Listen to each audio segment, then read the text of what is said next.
Ευχαριστώ κύριε Πρόεδρε. Αυτό που συμβαίνει με την παρούσα συζήτηση, τη συζήτηση για τον προϋπολογισμό στο Ελληνικό Κοινοβούλιο τούτες τις μέρες, έχω την εντύπωση ότι αποτελεί παγκόσμια πρωτοτυπία.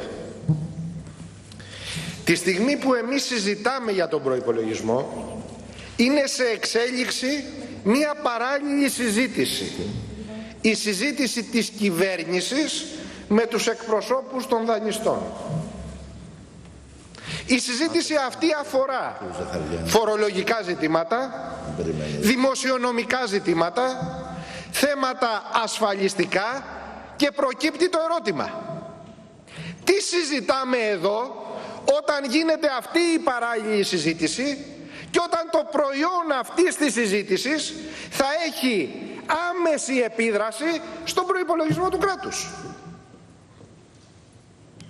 Καταλαβαίνετε λοιπόν ότι όσα λέμε εδώ σήμερα αφορούν μια εικονική πραγματικότητα, είναι λόγια κενά περιεχομένου και το χειρότερο απ' όλα, διότι αυτό δεν το έχετε ομολογήσει, αλλά το άλλο που θα σας πω τώρα είναι ομολογημένο.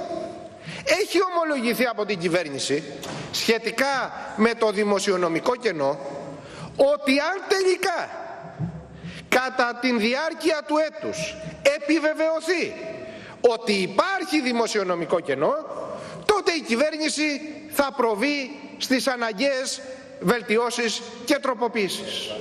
Επομένως, στη μία περίπτωση έχουμε μία κατάσταση η οποία ξεπερνά τη φαντασία, να συζητάμε εδώ για οικονομικά θέματα που άπτονται του προϋπολογισμού και αυτή η συζήτηση να γίνεται παράλληλα με τη συζήτηση με την Τρόικα, και από την άλλη η κυβέρνηση να έχει ομολογήσει ότι αυτό τον προϋπολογισμό θα τον αναθεωρήσει, διότι είναι σχεδόν βέβαιο, ακόμα και αν το ύψος του δημοσιονομικού κενού δεν είναι σε αυτό που η Τρόικα προσδιορίζει, ότι θα υπάρξει.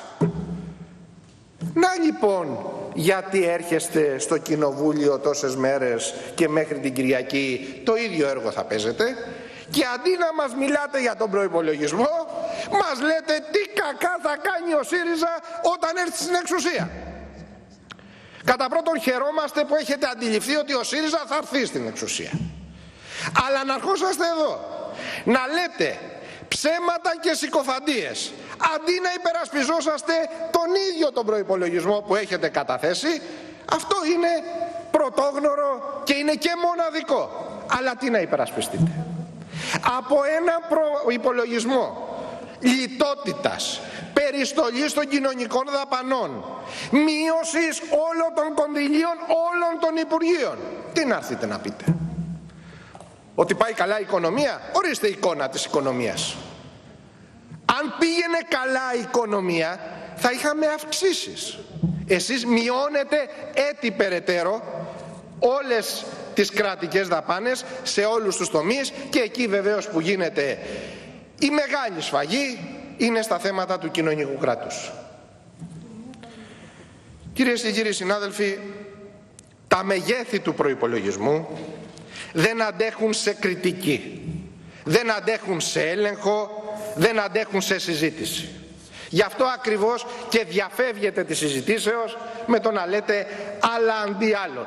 Μέχρι και για το κίνημα των σταχανοβιτών ακούσαμε σήμερα στην αίθουσα αυτή. Είναι ποτέ δυνατόν να προβλέπει ο προϋπολογισμός ότι θα έχουμε αύξηση των επενδύσεων το 2015 κατά 11,7%? Πού τα λέτε αυτά? Είναι ποτέ δυνατόν να ισχυρίζεστε σοβαρά ότι η προβλεπόμενη αύξηση του ΑΕΠ θα είναι κατά 2,9%, δηλαδή 3%? Είναι ποτέ δυνατόν να τα ισχυρίζεστε αυτά και στο έδαφος αυτής της κοινωνικής και οικονομικής κρίσης που έχετε διαμορφώσει? Είναι πέρα από κάθε προσδοκία Και τα λέτε αυτά τα πράγματα ακριβώς διότι εμφανίζετε μεγέθη με βάση την δημιουργική λογιστική που ξέραμε πολύ καλά τα αποτελέσματά της τα προηγούμενα χρόνια. Τα ίδια λέγατε για το πρωτογενές πλεόνασμα. Ξέρει η ελληνική κοινωνία πως το πετυχάτε.